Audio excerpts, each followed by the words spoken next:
Ever wondered why Russian leaders can't go to the World Economic Forum in Davos?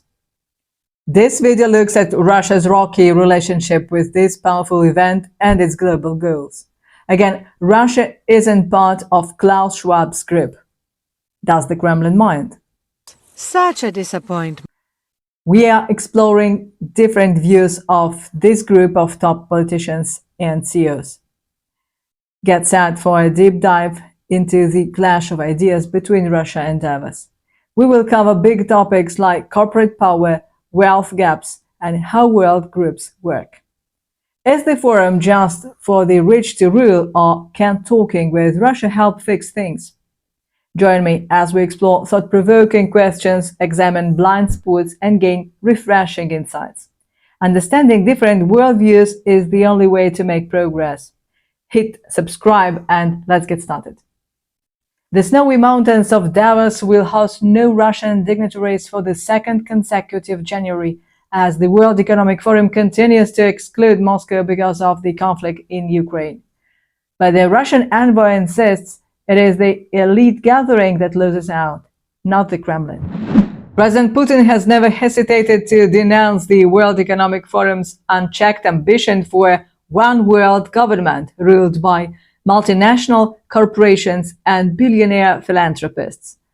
Although he has attended Davos before to articulate an alternative vision, his administration feels no urgent need to re-engage with the organization, which is considered emblematic of the very unipolar world order Putin rails against.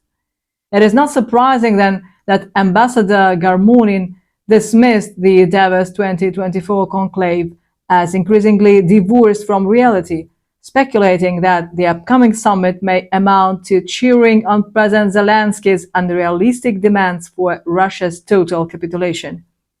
However, even seasoned experts like Henry Kissinger have cautioned against such uncompromising stances. During the last World Economic Forum, Kissinger advised Ukraine to cede some territory to Russia and urged the West not to try to inflict a crushing defeat on Russian forces, warning it would have disastrous consequences for stability. Kissinger stressed that Ukraine's main goal should be to become a neutral bridge between the West and Russia.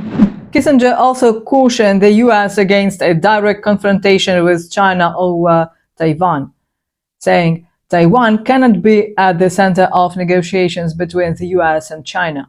Relationship principles should be at their center. But Kissinger's appeals went unheeded. Now, the next round of talks on Kyiv's so-called peace formula will be held on January 14th in Davos, before the World Economic Forum annual meeting. The talks were announced by Zelensky and confirmed by Switzerland. The meeting aims to further Zelensky's 10-point plan, which includes uncompromising demands like full withdrawal of Russian troops, a special tribunal for alleged war crimes, and restoration of Ukraine's territorial integrity. Moscow has reacted by saying this format is incapable of bringing peace, only pushing Ukrainian ultimatums without any discussion. Indeed, previous rounds of the peace formula talks have seen little progress, with Zelensky refusing negotiations and sticking to maximalist victory rhetoric. It remains doubtful the Davos meeting can bridge the divide. The Davos Theatrics may be fine for self-aggrandizing seers hungry for applause lines about building new and better, but it hardly lends itself to the complex realities of conflict resolution. However, the insular culture of Davos represents more than just delusions of grandeur or ideological echo chambers. It signifies how detached these self-proclaimed masters of the universe really are from the chaotic, diverse, and unabashedly multipolar forces that are shaping our world. Forces that even the Kremlin's ruthless calculations of real politics struggle to harness. What do you think? Does Davos represent a detached global elite or an important forum for tackling world issues? President Putin himself is no stranger to bluntly pointing out this disconnect, as when in his historic 2021 speech delivered remotely because of the pandemic, he extolled the obvious failure of Davos dogmas such as deregulation and trickle-down economies to significantly improve livelihoods. Such imbalances in global social and economic development are the direct results of the targeted policy that has been conducted since the 80s of the last century, often blatantly and dogmatically, based on the so-called Washington consensus, with its unwritten rules that give priority to private debt-driven economic growth, with deregulation and low taxes on the rich and corporations. As I've already mentioned, the coronavirus pandemic has only exacerbated the problems. Last year, the decline in the global economy was the worst since the Second World War. Putin highlighted the rise of big tech profits and tax benefits for the wealthy and mega corporations, emphasizing even more the stagnation of American real wages, a problem that has persisted for decades and has been exacerbated by the COVID-19 emergency and its impact on social inequality. I would point out one more important aspect: modern technology. Modern technological first of all, digital giants have been playing an increasingly significant role in the life of the society. We talk a lot about that, taking into account what had happened in the United States. And we're not talking about economic giants only. In certain areas, they are competing with states, and their audience include millions and millions of users, which using these ecosystems, and they spend a lot of time there. And the company's monopoly position, as they can see it, is best suited for running technological and business processes. Probably it's true, but here is the question: how well does this monopolism correlate with the public interest? Where is the distinction between successful global businesses, sought after services, and big data consolidation on the one hand, and the efforts to rule the society in a rude and self-servicing manner by substituting for legitimate democratic institutions, by encroaching on or restricting the natural right of people to decide for themselves how to live and what to choose and what view to express freely. On the other hand, we have seen all of this just recently in the United States, and everybody understands quite well what I'm talking about, and I'm sure that the majority of people share this view. Putin is not the only one pointing out the shortcomings of orthodox neoliberalism and its failure to fulfill its promises. Protests and criticisms worldwide are also challenging the Western-led order that Davos represents.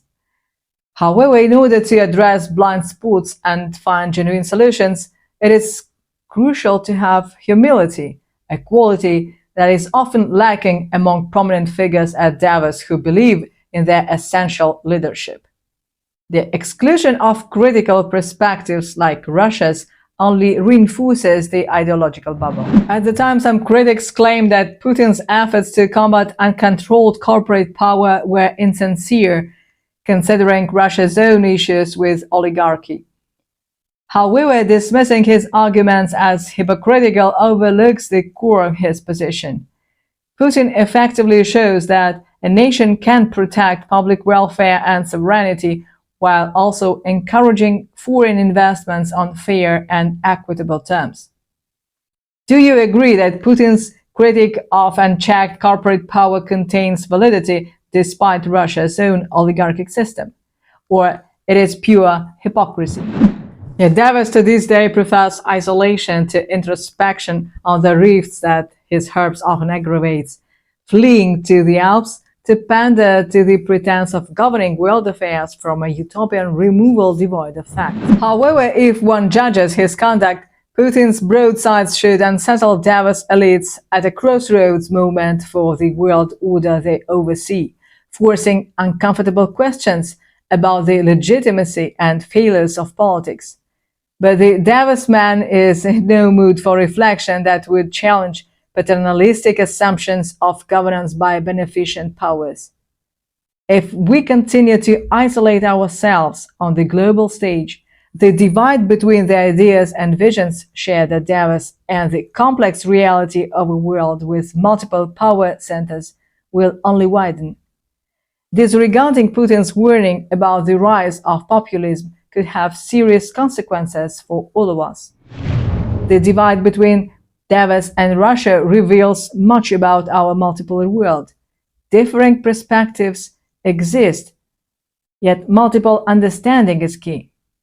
Progress requires open minds. We must keep exploring different views even when uncomfortable. Blind spots and bubbles harm us all. Wisdom comes through thoughtful debate, not insularity. Our shared future depends on bridging gaps, not widening them. So, what are your thoughts on bridging divides between differing global perspectives? How can we avoid insularity and echo chambers? What ideas do you have for fostering mutual understanding? Merry Christmas and Happy New Year! This journey continues. Stay curious, stay engaged. More insights await. Don't forget to like, share, and subscribe to Think BRICS for more thought-provoking global perspectives.